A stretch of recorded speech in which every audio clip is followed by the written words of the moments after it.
नमस्कार साथियों, स्वागत है आप सभी का आविष्कार आईएएस एकेडमी पर। मैं इंजीनियर लोकेन चौधरी आप सभी का हार्दिक अभिनंदन, हार्दिक स्वागत करता हूं। दोस्तों, बात करने जा रहे हैं इसरो की बड़ी कामयाबी के बारे में। इसरो के द्वारा एक ही दिन में 3 सफल परीक्षण किए गए हैं अपने गगनयान क्रू मॉड्यूल को लेकर। गगनयान क्रू मॉड्यूल जिसके माध्यम से भारत पहली बार अंतरिक्ष में अपने एस्ट्रोनॉट भेजने वाला है। उन अंतरिक्ष यात्रियों को भेजने से ज्यादा वापस लाने की जो तैयारियां हैं वो की जा रही हैं, क्योंकि जो अंतरिक्ष यात्री हैं जब अंतरिक्ष में पहुंचकर अपना कार्य पूरा कर लेंगे तो उनको सुरक्षित पृथ्वी पर वापस लाने के लिए बहुत ज्यादा आवश्यक, बहुत ज्यादा एडवांस सपोर्ट सिस्टम की आवश्यकता होती है। और उसका इसरो के द्वारा लगातार परीक्षण किए जा रहे हैं। और कई सारे परीक्षण जैसे कि ड्रॉग पैरासूट, मैन पैरासूट, ये परीक्षण सफल होने के बाद अब कुछ ऐसे अहम परीक्षण किए गए हैं जिनके माध्यम से इन अंतरिक्ष यात्रियों को समुद्र में स्प्लैश डाउन प्रोसेस के तहत सुरक्षित वापस लाया जाएगा। तो आज के सेशन में हम गगनयान मिशन का पूरा ए टू जेड एनालिसिस करने वाले हैं। सबसे पहले इन तीनों परीक्षणों की बात करेंगे। जो ये परीक्षण हैं ये कितने अहम हैं, इनको इसरो के द्वारा किस प्रकार पूरा किया गया है। उसके बाद गगनयान मिशन अभी तक किस लेवल पर पहुंचा है, कहां तक हमारी तैयारियां हो चुकी हैं, इस मिशन में क्या अहम है, क्या खास बातें हैं, इसके लिए जो रॉकेट बनाने की जो तैयारियां की गई हैं वो किस प्रकार की हैं, और परीक्षणों के दौरान कौन कौन सी तकनीकें जोड़ी गई हैं, उन सब पर आज हम डिटेल में बात करने जा रहे हैं। सेशन में लास्ट तक बने रहिएगा। चैनल पर नए हैं तो चैनल को सब्सक्राइब करना और वीडियो को लाइक और शेयर करना ना भूलें। देखिए, अहम खबर क्या है। ISRO successfully carries out test of Gaganyaan crew module system. ये तीनों परीक्षण एक ही दिन किए गए हैं। जो टेस्ट किए गए हैं ये बहुत ही ज्यादा क्रूशियल हैं। ये अंतरिक्ष यात्रियों को सुरक्षित लाने के लिए बहुत ज्यादा आवश्यक हैं। ISRO successfully conduct 3 crucial test for Gaganyaan crew module. यानी गगनयान क्रू मॉड्यूल का मतलब है वह मॉड्यूल जिसमें हमारे अंतरिक्ष यात्री बैठे होंगे, जिनको हम अंतरिक्ष में पहले पहुंचाएंगे और उनकी कार्य अवधि 3 दिन की लगभग होगी। उसको पूरा करने के बाद उनको सुरक्षित वापस जब अंतरिक्ष से लाया जाएगा तो फिर क्या प्रोसेस फॉलो किया जाएगा। यहाँ पर देखिए, आप इसरो के द्वारा अपनी जो साइट है उस पर इन तीनों ही टेस्ट के बारे में मेंशन किया गया है। पहला टेस्ट किया गया float inflation test for crew module uprighting system CMUS। दूसरा यहाँ पर जो टेस्ट किया गया वो umbilical separation testing of crew module service module connect disconnect system CSCDS। और crew module structural qualification test for apex cover separation loads. यानी ये 3 टेस्ट किए गए हैं। अब ये 3 टेस्ट क्या है, इनको आसान भाषा में ध्यान से समझिए कि इनमें वास्तव में हुआ क्या है। जिनमें से पहला टेस्ट है ये क्रू मॉड्यूल को लेकर है। सबसे पहले तो क्रू मॉड्यूल को आप समझ लीजिए। ये आपको जो स्ट्रक्चर दिख रहा है ये वो जो हमारा LVM-3 यानी लॉन्च व्हीकल मार्क थर्ड, जो कि ह्यूमन रेटेड से अलग एक तकनीक के ह्यूमन रेटेड यानी क्लास के अकॉर्डिंग डेवलप किया गया है। उस रॉकेट में एक क्रू मॉड्यूल लगा होगा, एक सर्विस मॉड्यूल लगा होगा। क्रू मॉड्यूल जो है उसके अंदर अंतरिक्ष यात्री होंगे। तो जब हम वापस अंतरिक्ष यात्री जब पूरी अपनी कार्य प्रणाली पूरा अपना प्रोसेस करने के बाद में, अंतरिक्ष यात्रा पूरी करने के बाद में जब वापस लौटेंगे तो इस क्रू मॉड्यूल के अंदर वो बैठे होंगे। अब इस क्रू मॉड्यूल को आपको सही सलामत एकदम सुरक्षित पृथ्वी पर वापस लेकर आना है। तो उसके लिए अलग अलग परीक्षण किए जा रहे हैं, जिनमें पहला परीक्षण है क्रू मॉड्यूल अपराइटिंग सिस्टम। इसका मतलब क्या है समझिए। देखिए, जब इसको नीचे लाया जाएगा तो धरती पर ना उतारा जाएगा बल्कि इसे समुद्र में उतारा जाएगा। अब समुद्र में जब इसको उतारेंगे तो ये भारी भरकम मॉड्यूल है, यानी इसका वजन काफी ज्यादा है। समुद्र की लहरों से या फिर चलने वाली हवाओं से ये इस तरीके से हो सकता है तिरछा इसमें गिर जाए या फिर हो सकता है उल्टा हो जाए। तो उस समय अंतरिक्ष यात्रियों को निकालना मुश्किल हो सकता है। तो इसके लिए इन्होंने क्या किया है, एक यहाँ पर तैयारी की है। तैयारी कैसे की है, इसके चारों ओर एक इस प्रकार के गुब्बारे लगाए गए हैं। ये फ्लोट्स जो हैं वो लगाए गए हैं जो अपनी सही सिचुएशन पर खुलेंगे और इस क्रू मॉड्यूल को एकदम सीधा समुद्र में उतारेंगे। ये तैरने लगेगा। इस पर ये क्रू मॉड्यूल जो है वो समुद्र में तैरने लगेगा और इसमें से आसानी से अंतरिक्ष यात्रियों को बुलाया, यहां से निकाला जा सकता है। अब देखो, ये जो गुब्बारे हैं ये कार्य कैसे करेंगे समझिए। इसमें स्प्लैश डाउन प्रोसेस जब होगा तो एक निश्चित ऊंचाई पर यहां पर क्या होगा कि ये जो बोतलें आपको दिख रही हैं, ये सिलेंडर आपको दिख रही हैं, इसमें बहुत ज्यादा कोल्ड गैसेज भरी गई हैं, ठंडी गैसेज भरी गई हैं। ये जो ठंडी गैसेज हैं इनको हाई प्रेशर पर भेजा जाता है और ये वॉल्व है, इस वॉल्व के द्वारा कमांड दी जाती है, इसको खोला जाता है और ये जो गैस होती है इन गुब्बारों के अंदर गुब्बारों के अंदर भर जाती हैं हाई प्रेशर के साथ में, और ये गुब्बारे ऐसे फूल जाते हैं, इसके चारों ओर खुल जाते हैं और फिर इसे एकदम सीधा सीधा समुद्र में लाकर रख देते हैं। तो इसको हमने क्या कहा है, crew module uprighting system CMUS, जिसका फ्लोट इन्फ्लेशन टेस्ट जो है वो इसरो के द्वारा किया गया और ये सफलतापूर्वक पूरा हो चुका है। दूसरा परीक्षण यहां पर क्या किया गया उसको समझिए। देखिए यहां जो रॉकेट जो होगा, रॉकेट जब ऊपर जाएगा तो उस रॉकेट के सबसे ऊपरी जो हिस्सा है जिसको हम ऑर्बिटल मॉड्यूल कह रहे हैं, उस ऑर्बिटल मॉड्यूल के दो हिस्से हैं, एक तो क्रू मॉड्यूल है और एक है सर्विस मॉड्यूल। इन दोनों को समझना बहुत आवश्यक है, ध्यान से समझिए। क्रू मॉड्यूल जो है इसके अंदर आपके एस्ट्रोनॉट बैठे होंगे, जो 3 अंतरिक्ष यात्री जाएंगे वो इसके अंदर होंगे, और सर्विस मॉड्यूल जो है वो सर्विस देने के लिए इससे जुड़ा होगा। कौन सी सर्विस देगा? सर्विस जैसे कि यहां से देखिए इलेक्ट्रिसिटी को पास करना है, इलेक्ट्रिसिटी प्रोवाइड करानी है क्रू मॉड्यूल को, तो यहां से सप्लाई होगी। यहां पर अंतरिक्ष यात्रियों को ऑक्सीजन की आवश्यकता होगी तो वो भी ये सर्विस मॉड्यूल प्रोवाइड कराएगा। यहां पर वाटर की आवश्यकता होगी, जल की आवश्यकता होगी, वो ये प्रोवाइड कराएगा। तो कहने का मतलब जो लाइफ सपोर्ट सिस्टम पूरा है वो यहां से इस क्रू मॉड्यूल में दिया जाएगा। किसके द्वारा? सर्विस मॉड्यूल के द्वारा। ये दोनों अंतरिक्ष में जुड़े रहेंगे। लेकिन जब वापसी हो रही होगी तो एक निश्चित ऊंचाई पर जब ये बिल्कुल क्रू मॉड्यूल आ जाएगा तो उस समय इस सर्विस मॉड्यूल की हमें आवश्यकता नहीं होगी। इस सर्विस मॉड्यूल की जब हमें आवश्यकता नहीं होगी तो इसे हमें अलग करना होगा। अलग करने के लिए जो टेस्ट किया गया है उसका नाम है कनेक्ट डिस्कनेक्ट सिस्टम का अम्बेलिकल सेपरेशन परीक्षण। अम्बेलिकल सेपरेशन परीक्षण, इसकी तुलना आप ऐसे कर सकते हैं जैसे कि मां के गर्भ में जो बच्चा होता है, बच्चा जो है जो अम्बेलिकल जो कॉर्ड होती है उसके माध्यम से मां से जुड़ा रहता है, यानी एक नली जिसको गर्भनाल कहते हैं, उसके माध्यम से बच्चा मां से जुड़ा रहता है और मां जो पोषण यानी खुद जो भोजन करती है उसका कुछ हिस्सा यानी पोषण वगैरह जो है वो सब कुछ किसको पहुंचते हैं? बच्चे को पहुंचते हैं उसके माध्यम से। लेकिन बच्चे का जब जन्म होता है तो उस अम्बेलिकल को क्या कर दिया जाता है? गर्भनाल को काट दिया जाता है।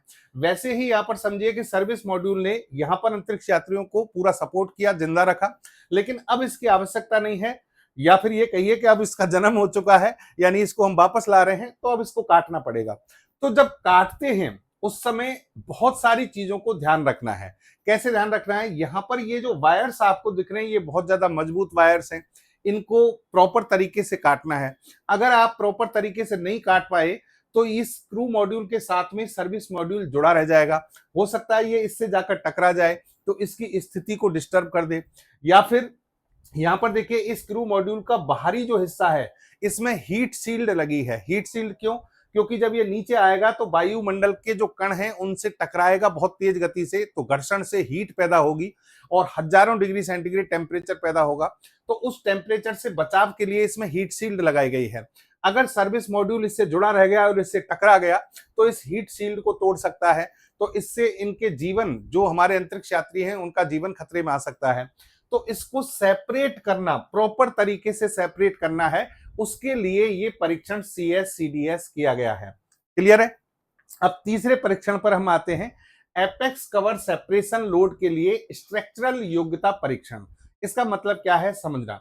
यहां पर देखिए ये जो आपका क्रू मॉड्यूल है इसमें बहुत ज्यादा वजन है। जब ये नीचे की ओर आ रहा होगा तो पृथ्वी का गुरुत्वाकर्षण बल भी इसे नीचे खींचेगा और ये बहुत ज्यादा तीव्र गति से नीचे आने वाला है। बहुत ज्यादा तीव्र गति से नीचे आएगा तो पृथ्वी के वायुमंडल में घर्षण के कारण जो टेम्परेचर पैदा हुआ है उस टेम्परेचर से ये जल सकता है, नष्ट हो सकता है, या फिर बहुत तीव्र गति से, हालांकि उसके लिए हीट शील्ड लगाई गई है, लेकिन बहुत ज्यादा अगर गति रही तो टेम्परेचर इतना बढ़ जाएगा कि हीट शील्ड भी हो सकता है काम नहीं कर पाए। दूसरा, बहुत ज्यादा तीव्र गति से अगर पृथ्वी से टकराया तो वैसे नष्ट हो जाएगा। तो करना क्या है? समुद्र में उतारना है। समुद्र में उतारने के लिए बाकायदा एक प्रोसेस फॉलो किया जाएगा, स्प्लैश डाउन प्रोसेस।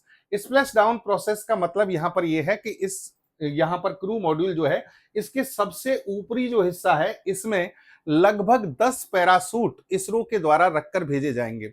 ये जो 10 पैरासूट हैं ये अलग अलग कैटेगरी के हैं, 4 कैटेगरी इनकी बनाई गई हैं।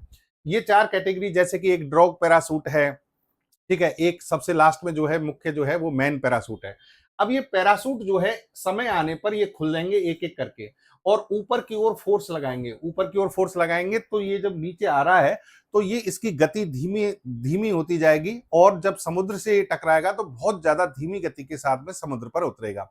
लेकिन इन सब के लिए जरूरी है कि पैरासूट समय पर खुलें और पैरासूट समय पर खुले उसके लिए जरूरी है कि ये जो ऊपर का ढक्कन है जिसको एपेक्स कवर कह रहे हैं ये समय पर खुल जाए। तो ये जो तीसरा परीक्षण किया गया है वो इस ढक्कन को खोलने के लिए किया गया है। ये जो सबसे ऊपर जो ढक्कन दिख रहा है आपको, ये संरचना दिख रही है, इसको खोलने के लिए किया गया है। इसको खोलने के लिए यहाँ पर कौन सी तकनीक अपनाई गई? यहाँ पर ये जो ढक्कन है इसको खोलने के लिए पायरोटेक्निक थ्रस्टर्स लगाए गए हैं। एक छोटी मात्रा में विस्फोटक पदार्थ जो है उनके माध्यम से इसको खोला जाएगा।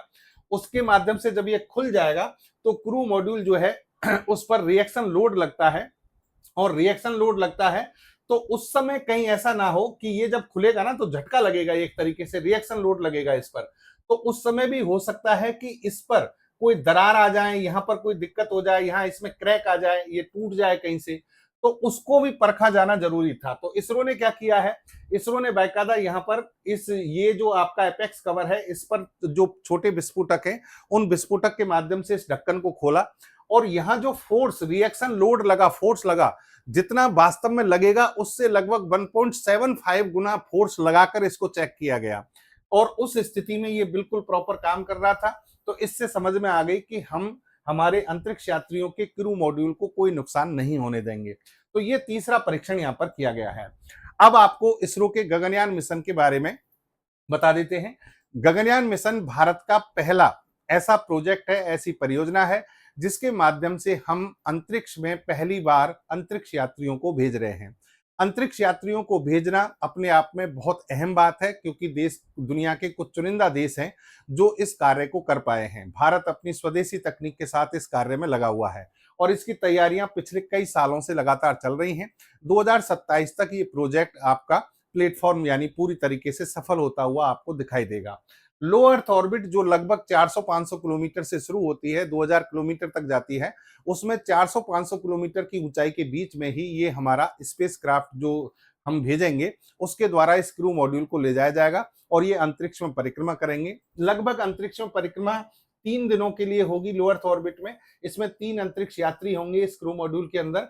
400 किलोमीटर के आसपास की ऊंचाई पर ये पृथ्वी की परिक्रमा करेंगे और फिर पृथ्वी से संबंधित अध्ययन करेंगे, यहाँ की जो अंतरिक्ष की जो विशेषताएं हैं उनका अध्ययन करेंगे, ठीक है, और फिर इनको भारतीय समुद्री क्षेत्र में सुरक्षित वापस लाने की यहाँ पर प्लानिंग की गई है।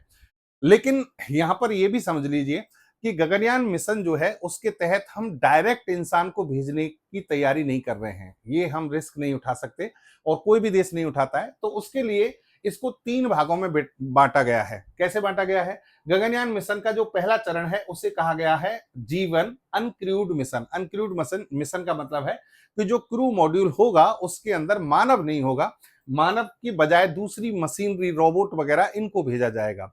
और फिर होगा G2 जो ये भी मानव रहित होगा और तीसरा जो मुख्य आपका जो मिशन है उसमें इंसान को भेजा जाएगा। हमारे ये 3 अंतरिक्ष यात्री इसमें जाएंगे। अब देखो पहले वाला जो मिशन है मानव रहित मिशन, इसमें हम एक रोबोट भेज रहे हैं जो कि ह्यूमनॉइड रोबोट है। ह्यूमनॉइड रोबोट यानी मानव की तरह दिखने वाला रोबोट है।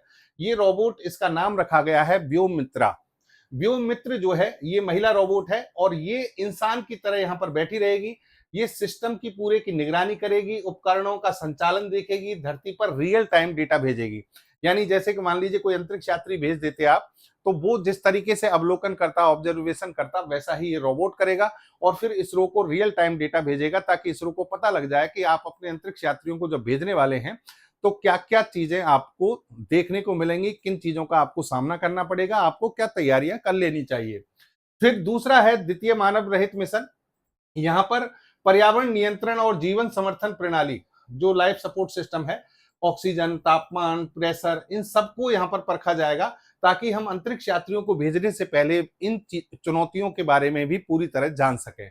और फिर 2027 तक हमारा प्लान है कि हम 100% जो अपना पूरा मिशन है गगन यात्रियों को भेजने का, उसको भेजेंगे। ठीक है, तो ये गगनयान मिशन के 3 पार्ट हैं। इसके लिए इसरो ने काफी कुछ तैयारियां की हैं। इसरो ने यहां से अंतरिक्ष यात्रियों को ले जाने के लिए अपना एक रॉकेट बनाया है, उस पर हम बात करेंगे। दूसरी बात, वापस लाने के लिए बहुत सारे परीक्षण कर लिए हैं। Flight test vehicle abort TVD-1 ये अक्टूबर 2023 में किया गया। इस परीक्षण में क्रू एस्केप सिस्टम को परखा गया। यह साबित किया गया कि अगर उड़ान के दौरान रॉकेट में कोई खराबी आती है तो अंतरिक्ष यात्रियों को केबिन तुरंत रॉकेट से अलग होकर सुरक्षित रूप से समुद्र में गिरा सकता है। यानी क्रू एस्केप सिस्टम इसमें लगाया गया और उसका परीक्षण किया गया। अब ये क्या होता है, इस पर मैं और बात करूंगा डिटेल में। फिर ड्रॉग पैरासूट यानी जो ऊपर की ओर खींचेंगे क्रू मॉड्यूल को ताकि उसकी गति कम हो जाए, उसका परीक्षण दिसंबर 2025 में किया गया। हाल ही में जुलाई 2026 में सॉल्व ग्राउंड टेस्ट किया गया। ये sub orbital launch vehicle 4 experiment के सॉलिड मोटर का सफल ग्राउंड टेस्ट था और लगभग ये जो आपका कह सकते हैं कि ये जो रॉकेट क्रू मॉड्यूल है उसको 10 से 17 किलोमीटर की ऊंचाई पर ले जाने के लिए सॉलिड बूस्टर जो है ये काम करेगा। सॉलिड जो मोटर है ये काम करेगी, उसका परीक्षण किया गया। फिर मैन पैरासूट का परीक्षण भी इसी जुलाई 2026 में किया गया कि ये जो मैन पैरासूट है 3 ये खुलेंगे और ये समुद्र में स्प्लैश डाउन प्रोसेस के तहत यहाँ पर इसको लेकर आएंगे। क्रू मॉड्यूल को बहुत धीमी गति से आसानी से इस पर रख देंगे। और अभी जो परीक्षण किए गए हैं जुलाई 2026 जो मैं आज बात कर रहा हूं, वो ये 3 परीक्षण आपके सामने हैं। इन 3 परीक्षण को अब कर लिया गया है। तो बहुत सारे परीक्षण हैं जो कह सकते हैं कि हमने हमारा जो गगनयान मिशन है उसकी तैयारी में कर लिए हैं। अब देखो एक बहुत ही महत्वपूर्ण बात समझिए कि भारत का जो सबसे शक्तिशाली रॉकेट है उसका नाम है launch vehicle mark 3। Launch vehicle mark 3 का डायरेक्ट उपयोग आप गगनयान मिशन के लिए नहीं कर सकते। गगनयान मिशन में इसी रॉकेट का हम उपयोग करने जा रहे हैं, लेकिन इसको बाकायदा हमने तकनीकी रूप से बहुत सारे इसमें परिवर्तन किए हैं। इसमें बहुत सारे सेफ्टी सिस्टम हमने इसमें जोड़े हैं और इसका नाम रखा गया है, नाम आप रखा है HLVM3 यानी जो LVM3 था लॉन्च व्हीकल मार्क 3, अब उसको हमने ह्यूमन रेटेड LVM 3 बोल दिया है। यानी HLVM3 जो है ह्यूमन रेटेड मानव के लिए बनाया गया है। अलग से इसमें कुछ ऐसे सिस्टम जोड़े गए हैं जो कह सकते हैं कि जीरो एरर पॉलिसी पर काम करते हैं। यानी इसमें किसी भी प्रकार की गलती की गुंजाइश नहीं होना चाहिए, क्योंकि यहाँ पर LVM 3 जो है उससे अगर आप किसी मिशन को भेज रहे थे तो वहां आप उपग्रह या किसी रोबोट उनको भेज रहे हैं, तो अगर वो मान लीजिए विफल होता है तो आपका टाइम और आपको जो आर्थिक रूप से नुकसान होता है वो चीजें यानी नुकसान में आती हैं। लेकिन यहां पर आप अंतरिक्ष यात्रियों को भेज रहे हैं तो उसमें रिस्क नहीं उठा सकते, किसी भी प्रकार की कोई गलती नहीं होनी चाहिए। आपातकालीन बचाव के लिए LVM 3 में कोई विशेष सिस्टम नहीं है, लेकिन यहाँ पर क्रू एस्केप सिस्टम लगाया गया है। जी फोर्स की बात करें तो यहाँ उपग्रहों के लिए उच्च गति और झटके झेलने के लिए जी फोर्स पर काम किया जा सकता है, लेकिन यहाँ पर यह व्यवस्था की गई है कि जी फोर्स की वैल्यू 4G से अधिक नहीं होनी चाहिए। ये क्या है, इस पर भी बात करते हैं। बैकअप सिस्टम की बात करें, यहाँ पर ड्वेल बैकअप सिस्टम लगाए जाते हैं LVM 3 में। यानी एक पार्ट कोई फेल हो गया तो उसकी जगह पर दूसरा पार्ट काम करेगा। लेकिन यहाँ एक से काम नहीं चलता, यहाँ पर multiple backup system, high level के मल्टीपल बैकअप सिस्टम लगाए जाते हैं। रिडंडेंसी बोलते हैं इसको। यानी एक सिस्टम अगर काम करता है तो दूसरा नहीं तो तीसरा, हर एक जो पार्ट है उसके लिए कोई ना कोई बैकअप यहाँ पर देखने को मिलेगा। अब देखो इसको और डिटेल में अगर बात करें, क्रू एस्केप सिस्टम जिसकी मैं बात कर रहा था, तो यहाँ कोई भी रॉकेट जो होता है उसके सबसे ऊपरी हिस्से में ये जो आपका जो क्रू मॉड्यूल होगा उसके क्रू मॉड्यूल के पास में लगा होगा आपका crew escape system. Crew escape system का कार्य क्या है, रॉकेट के सबसे ऊपरी हिस्से में लगा रहता है। यह विशेष और तेज मिनी रॉकेट सिस्टम है। इसमें तुरंत जलने वाले सॉलिड मोटर लगे हैं।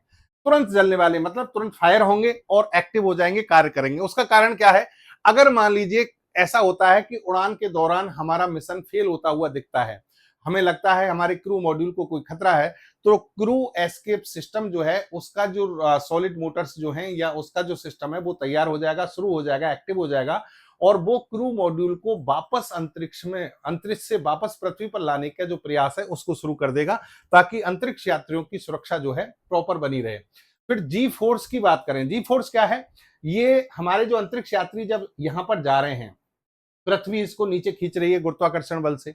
यहाँ पर जो स्पीड है उसके कारण, गुरुत्वाकर्षण बल के कारण इन पर लगेगा बल। ये जो बल लगता है वो बहुत ज्यादा हो सकता है, बहुत ज्यादा हो सकता है। तो जो नॉर्मल जो रॉकेट होते हैं, सामान्य रॉकेट जो होते हैं, उनमें क्योंकि इंसान नहीं है तो वहां जी फोर्स की वैल्यू कितनी भी रखी जा सकती है अकॉर्डिंग टू जो भी ये डिसाइड करते हैं। लेकिन यहाँ पर इंसान है, इंसान कितना जी फोर्स सहन कर सकते हैं, तो उसके अकॉर्डिंग यहाँ पर 4G यानी 4 गुना जी फोर्स जितना होता है उसका 4 गुने तक ही रखा जाएगा, सीमित रखा जाएगा। उसके लिए यहाँ पर जी फोर्स कंट्रोल सिस्टम लगाया गया है। फिर मल्टीपल रिडंडेंसी मैंने आपको बताया था कि हर सिस्टम के बैकअप में बहुत सारे, एक नहीं होगा, बहुत सारे चैनल होंगे। अगर एक चैनल फेल होता है, एक सिस्टम फेल होता है, तो दूसरा सिस्टम तुरंत काम करेगा, दूसरा नहीं तो तीसरा करेगा। और इस तरीके से सफलता की जो यहाँ पर गुंजाइश है उसको बिल्कुल जीरो कर दिया जाता है। तो ये है दोस्तों हमारा गगनयान मिशन, जिसकी पूरी तरह से तैयारियां इसरो के द्वारा चल रही हैं और युद्ध स्तर पर तैयारियां चल रही हैं। इसरो कहीं भी ये रिस्क नहीं उठा सकता या इसरो रिस्क नहीं उठाना चाहता कि हमारे जो अंतरिक्ष यात्री, जो हमारे जो बहुमूल्य ह्यूमन रिसोर्स है, एक संसाधन है, देश के लिए गर्व है, जो अंतरिक्ष यात्री इसमें जाएंगे उनको जरा भी कोई नुकसान हो, तो उनको सुरक्षित लाना हमारी सबसे बड़ी जिम्मेदारी है। उसके लिए तैयारियां यहाँ पर चल रही हैं। ये जो 3 टेस्ट किए गए हैं उसी क्रम में किए गए हैं। कमेंट बॉक्स में आपका रिव्यू जो है उसके लिए हमें इंतजार रहेगा। आपका क्या सोचना है जरूर जवाब दें। धन्यवाद। जय हिंद, जय भारत।